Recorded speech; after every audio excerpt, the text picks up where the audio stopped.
Today, I'm going to be showing you how to make a dialogue system in GameMaker. It's very, very basic, and it will allow you to do multiple pages of text, and also it will close and skip and do a typewriting effect as well. So if you guys are excited to learn this, let's get into the video. Good morning or good night to all of you guys watching. Today's episode, we're going to be covering a dialogue system, so do keep pay very close attention to this one. It might be a little bit harder to follow on this one. We can also add a system for portraits of the picture who's talking, the picture of the person who's talking. But we're not going to cover that this episode. It's just going to be how to make the bare bones dialogue system and a way to input dialogue. So I'm going to start off by making an object called O text box. And this is what's going to hold all of the information we need for our dialogue system. We won't need anything else. So the first thing we need in this system is a create event.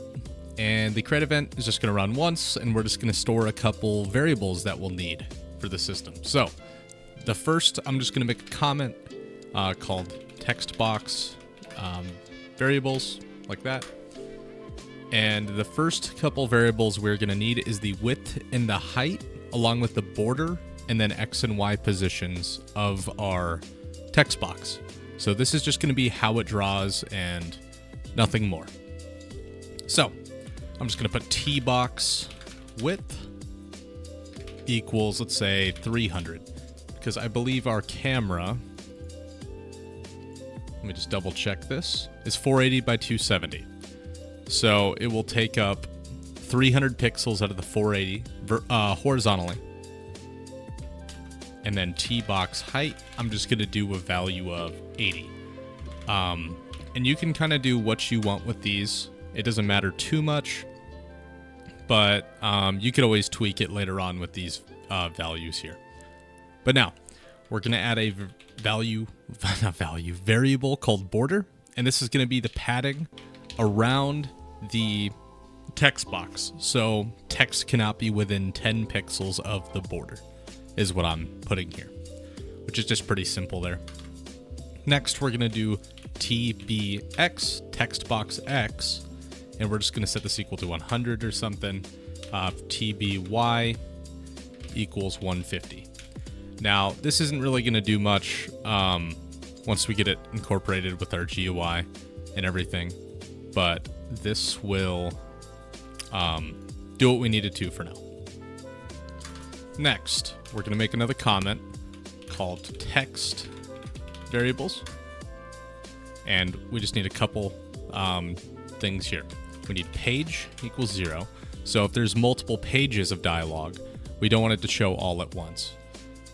We want to divide them into pieces. So let's say one says, where am I? Who am I? I don't want it to say it on one. I want it to say, where am I? And then you hit E or enter, whatever key you want. And then it will go to who am I or where am I, whatever. It's going to have individual pages separated.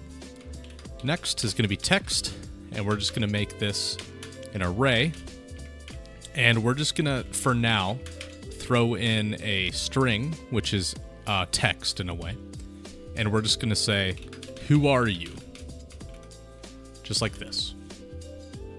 Now, that is all we're going to need there, because it's not going to matter too much once we get into it.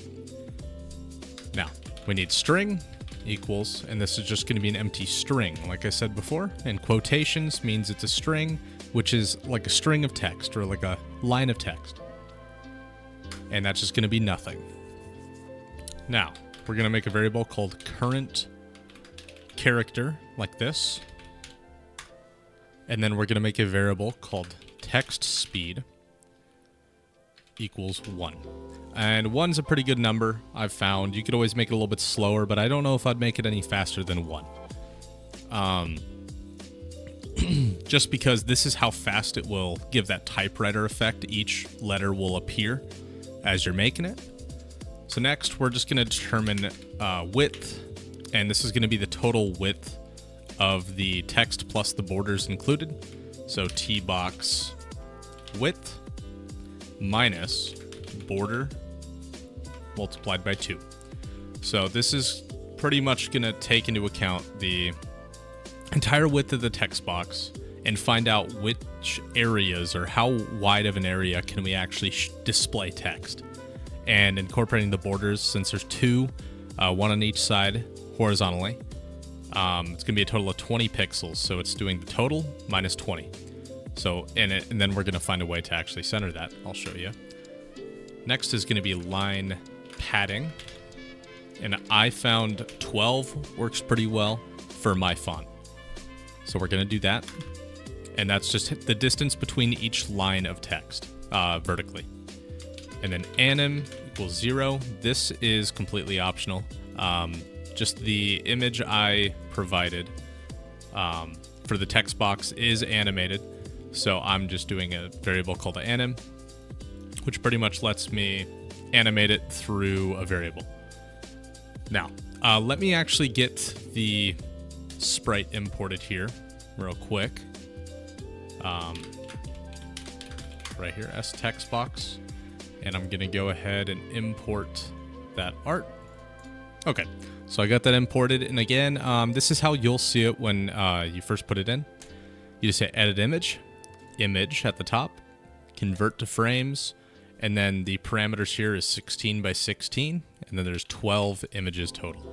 Then you hit convert, and it converts it into individual frames, showing this animation here.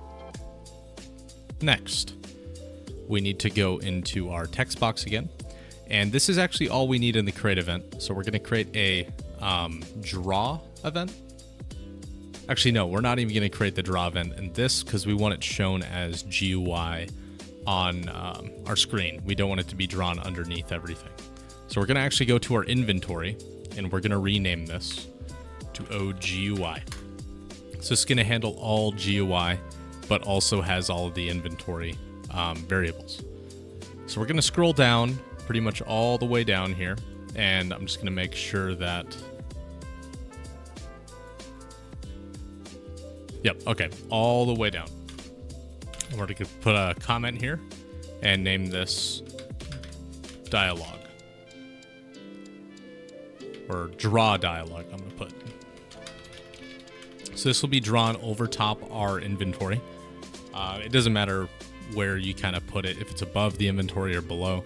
I personally would do below because that means it's going to be drawn above it. Or drawn last. So anything that's drawn last will be drawn on top. And that is what we are currently looking for. So, next, we're going to go into, I'm going to show you how to actually draw this and kind of convert it so it draws with the proper effect and everything. Now, we're just going to initialize an input here, and initialize just means setup. We're going to set up an input so it's easier to look at a bit. So we're going to put var k next, and you can kind of name that whatever you want, and this is going to be the keyboard check pressed E for me. But if you wanted this, let's say, do enter, you would do VK enter, meaning virtual keyboard enter, and that's what you'd put there. But in my case, actually no, I will use enter because opening my inventory is E. So, or actually, let's do spacebar. Next, no pun intended, we are gonna handle pages. So we're gonna say if k next. So that's if keyboard check pressed VK space. It's much easier to look at. And then we are gonna do a check to see if we are on the last page or not. So we're gonna put if current character is greater than or equal to the string length of now text and then page. So since text is an array and page is just a value, we're taking that slot of text. So if it's page 0, meaning the first page, it'll show the first part of the array in the text. But each dialogue setup is set up in an array, so we can store 5 or 6 different pages all in one line of code. and it's just a lot easier for at least me to handle. It's not necessarily easier to look at, but it is better on performance versus like storing each of them separately, and it would just be a little bit awkward and kind of all over the place. So now we're going to put the curly brackets around that. Then we're going to check if page, so this is what page we're on, is less than array length of text minus 1. So this is if we are not on the last page. I'm not too sure why that is. Oh, sorry. With the text box here. Oh no, that is an array. Oh, I just now realized. Go back to the draw GUI here, where we're drawing this, and make sure you put O text box dot, just like that, on all these variables, because we can't actually find them outside of the text box object. So we're referencing it from that object, and now we have this information that we need. So if the page is less than, so if it is not the last page, we're going to do page plus plus current character. Sorry, I completely forget about this. Current character equals 0. So it's going to reset it when we go to the next page. And then we're going to say otextbox.string equals empty. So empty string. So just 2 quotations is an empty string because whatever you want to put in the string is within those. But since there's nothing there, it will be displaying nothing. So now if it is the last page, so we're going to do an else. We're just going to do instance destroy O text box. Now,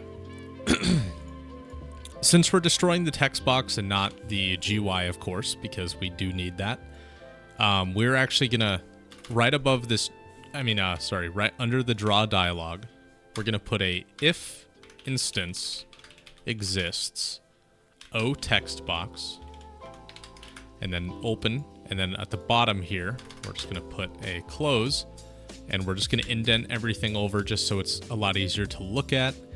And that is actually how we handle the page for the most part, except so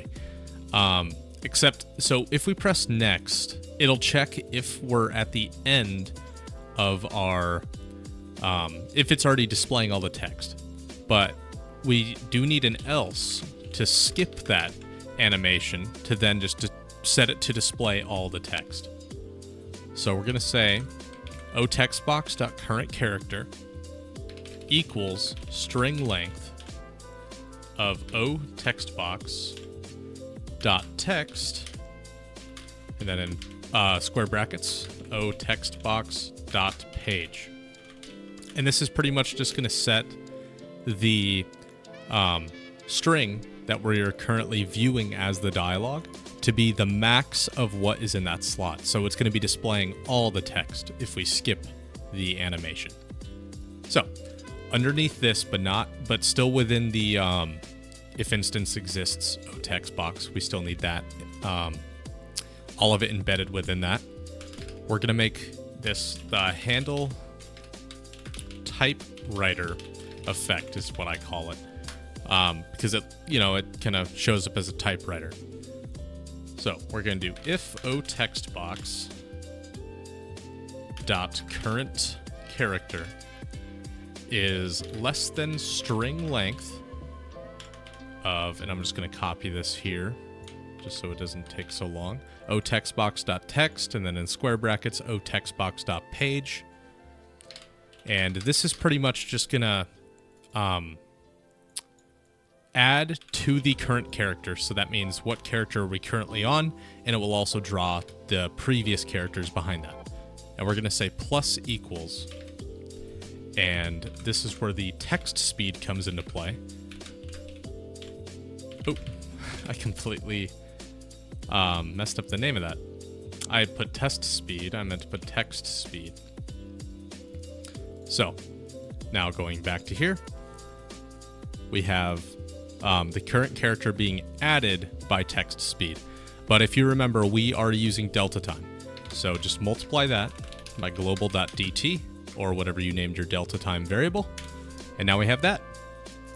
That should animate everything, but still we are not actually seeing any of the text on screen.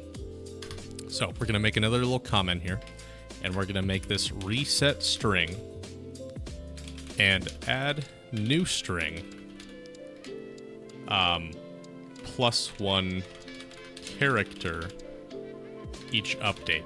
So every single frame, or in our case, every time this runs, it will add a new character based on the current character. So we'll check every update. And how we're going to do that is if the string length, so that means if the total amount of characters in the string of otextbox.string. So this is when we're actually using this now, because the string is actually what's going to be displayed, but the text page is just the reference to pull from, but not actually the thing being displayed, because that has all the text. We need to start with nothing and add each character individually. Now, we just have to check if this is less than the string length of this here. And why we are checking that is because if it is not equal to that, it needs to keep adding more characters until it's equal to that. So it'll update for every time that is needed. So we're just going to do a for loop, which these were explained a couple videos, not array length, otextbox.current character. But yeah, these for loops were explained in previous videos. I wouldn't necessarily try to fully dive in and understand how they work. I would just try to think, oh, this does work, and it's kind of the best way to do it. Looking at the formatting, it might look confusing. So what this is doing is pretty much setting variable, I to equal 0, and if I is less than the current character, then it needs to add 1 to the I, and every single time it runs, it will run this as well. And this loop will always loop every single frame. And same thing with the inventory system. That is how we are displaying all of the slots simultaneously. So this is pretty much going through every single possibility of an array, a value, whatever it needs to go through to display what it needs. And actually, I just realized a mistake in this. We need to put +1, and I needs to equal 1. Because in a string, the first character in a string is actually the first letter. While an array, the first one is actually slot 0 on the list. So that would be considered the first. So we just have to do that =1 and +1 just so it converts over.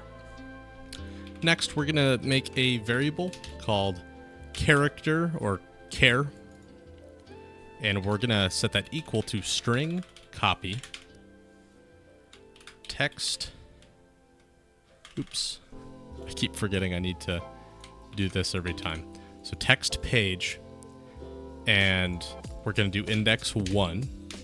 Count is gonna be the current character. Oops. Right here. So it's going to copy the current character of it, but actually it's going to go from 1 to be the current character. So it's going to reset it every time and do it like this. And the reason why, I'm not necessarily too sure, but it just keeps it from repeating numbers if we do it this way. And then we're just going to say string, otextbox.string equals string of character. And now that will actually properly copy over the string to equal what we are trying to display. but it will have that typewriter effect. So now we just have to go about drawing the text box and the actual text itself. We know what text we need to draw, and we have everything we need to draw, but we just need to actually execute it, which this part is probably the easiest out of all of it. And we just have to, I'm going to put a little comment here called draw text box. And I'm going to put anim ++. And, oh, sorry, we're using delta time. 1 multiplied by global.dt. And this will just run the animation in a way. Because once we draw the image, that anim would be the sub-image, which will show it animated. So, before we get into actually drawing this text box sprite, if we were to draw it and stretch it, it would look very, very weird. So I will show you. If you do this, see how the pixels are being distorted, and it's looking all really weird, you know? So, what we need to do is move these lines on this 9 splice mode in the sprite, and just put it so the center is untouched. Then we have to activate 9 splice, and you will already see that the edges on this are not distorting anymore, but the internal part still is. So next we're going to go to the selected slice and do center. And we are going to put repeat. And now if you look here, it will perfectly scale and not distort our image. So that is everything we need on that. We're going to go back to where we are drawing that in the GUI object. And we're going to put draw sprite stretched. And like I was saying before, if it stretches, it would do that. But now we have 9 splice activated, which will automatically handle all of that for us. We're going to put S text box, subimage anim, because that's the animation. And then the X, if you remember, we actually stored the X as TBX and then TBY for the Y. And then the width is actually going to be the T box. Oh, I completely forgot. We're actually storing these separately. So the O text box needs to be here, and O text box dot TBX and O text box dot TBY. Same with O text box dot TB Tbox. Width. And then same thing with the height.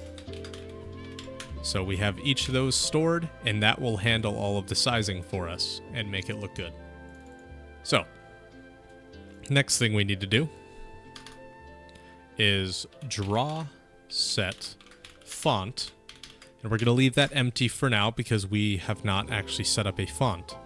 And we're just going to do draw text ext, because this will let us define separation and width. And we're going to do O text box dot tbx plus O text box dot border. And the reason why we're doing that is because we're trying to separate it from the border itself, and just so it looks good and so it's not touching the border. Then we're going to do the exact same thing with the Y, apart from changing that to Y. So now we're still doing the same thing there. And now what are we trying to write? So the string, like we had before, we'll do O text box dot string, and that will know what to actually type onto our screen. And then we made a variable called line padding for separation. So this will be vertical separation. So we'll put line padding, and then O text box dot width, which is the total text width. Now, again, like I said with the font, we're going to set that up now. So if you go into your text box, actually, I would create a whole separate object for this just to make it easier on you. I just call it O font. This will handle all of your fonts that you have in your game. And we're going to create a create event, and we're going to say global dot dialog, or I want to put font dialog, just so if we have multiple fonts, it makes it easier. Equals, I believe it is font add sprite ext. And we actually currently don't have a font sprite, so I'm going to grab one from my project here and just import it in. I'll be right back. Okay, and once you have your sprite downloaded and everything, just create a new sprite in GameMaker. Call this S dialog font map, because what this is a font map, and we are going to import this right here. And this is going to have all of these animations. You will probably see it as a strip, depending on how yours works. Mine imports as an animation with how I got it from GameMaker. And this pretty much just has every single letter, lowercase and capital, numbers, and some punctuation that you'll need for this. So next we'll go into the font object. And since we have that sprite, we'll put S dialog font map, the map string. So we're going to put it in quotations, and we're going to put everything in order. So mine is A, B, C, D, E, F, G, H, I, J, K, L, M, N, O, P, Q, R, S, T, U, V, W, where is that? X, Y, Z. And then we also have all the lowercase as well in order. So I will type these all out real quick. I will be right back. Okay, and now once you have all the letters in, there's a few more things we have to add, like the punctuation. I believe it is period, comma, colon, and then we have exclamation, question, underscore, dash was the order, I believe. So now this prop, I'm just going to put true. And then for the separation, so the separation, I would just put 0. And if that doesn't look good, then we could always change that. But we're going to go into our room here, and we're just going to drag in this font object in here along with this text box object. So now if we were to go ahead and run this, we're going to have some issues because I completely forgot to actually set our font. So like we had before, the global.font dialog, and now we should be able to run it. Anim not set before reading. Yes. It is in the text box. So, yeah, that's a variable we're having in the text box. So just make sure to set text box. And as you were seeing, there is a lot of issues with this. Obviously, it's all smashed together, and that is a number, not a question mark. So we're going to go back into the font real quick. This is where all the issues are lying. And the separation, we're just going to put 1 pixel. And also, before my punctuation, I have numbers. So 1, 2, 3, 4, 5, 6, 7, 8, 9, 0. And now that should all look proper in game. Yep, who are you? And then if I hit enter or spacebar, I forgot, it will crash. Because what we're having here is, yeah, so it's deleting the object. Yeah, it's completely deleting the object. And it is like, whoa, I don't know what I'm looking for right now. Okay, I found the weirdest solution, and I'm not too sure why it's doing it this time versus last time I tried this. So the issues are when it's going to handle the typewriter effect and draw it and set the string, we need to actually check again if the instance exists before all of these. So make sure to check if it exists, then that. Then also when it's trying to do this, check if it exists, then do it. And if this happens, check if it exists, and then do it. Why it does that, I'm not too sure. Maybe because when it's already doing this and it goes to destroy it, it just completely breaks it. But do keep this first one as well. But if we go to actually run this now, it says, who are you? And we hit spacebar, it says deleted, and it is all gone. So we're going to get rid of that little message that shows up. And I'm going to show you how to actually have pages of dialogue. So if you go into our text box, this will normally be empty in your game.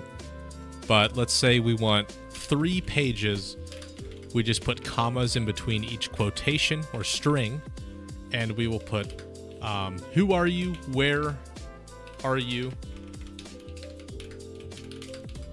oops, and who am, actually I'm going to put something like, I don't really know, farming RPG like and sub, something like that. So we're going to run this now. And if it says who are you, we hit spacebar. It says where are you, hit it again, farming RPG like and sub. And then you hit space, closes out of the dialogue, and that is it. Now, this is a very powerful thing that we can use. It's obviously still limited to what we can do with this system in particular. So that's why I'm saying in the future, I might make some other system that you can also throw into your game, but this is very beginner friendly, and it is somewhat easy to understand with a lot of the built-in functions without creating too many functions. But there is still one issue with the system. We need to be able to add dialogue to it. So we're going to create a script, and we're going to call this dialogue functions. And the only thing we're going to have in here is add dialogue. And we're just going to have to pass in an array, or I'm going to put text array in this case. And all it's going to do is going to say var tb, so text box, equals instance create depth. Just put 0, 0, 0, and then O text box. And we are going to put tb dot text equals text array. And after that, we're just going to put return. Oh my gosh, if I could spell. There, return. So what this is going to do is create a new text box, and pretty much just set all the parameters we want in this. So we'd pass in an array in here, the same thing that we are doing in the text box, like this, except just the array, and that's how we'd add text to our text box. Now, there's going to be a couple issues when going about this, so let's go to our GUI and just make a little way to add some.